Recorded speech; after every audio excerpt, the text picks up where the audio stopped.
भव्य राजा के दरबार में एक विनम्र किसान सिंहासन के सामने कांपता है। उसका भाग्य दांव पर लगा है। उसकी आवाज कांपती है जब वह बोलता है, महाराज, मेरे पास एक जादुई मुर्गी है जो हर दिन सोने का अंडा देती है।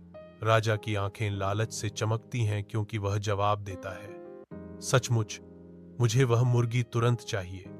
मैं तुम्हें बहुत सारा सोना दूंगा। राजा के कमरे में उत्सुकता का माहौल भारी है क्योंकि राजा मुर्गी को देखता है।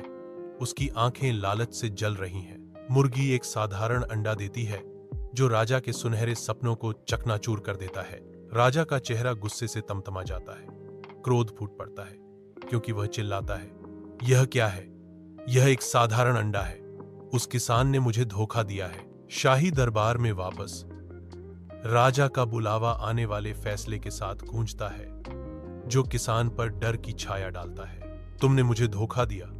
तुमने कहा था कि यह मुर्गी सोने के अंडे देती है। राजा की आवाज न्यायपूर्ण क्रोध से गूंजती है। लालच में आकर हर बात पर विश्वास मत करो। अब तुम जेल में सबक सीखोगे।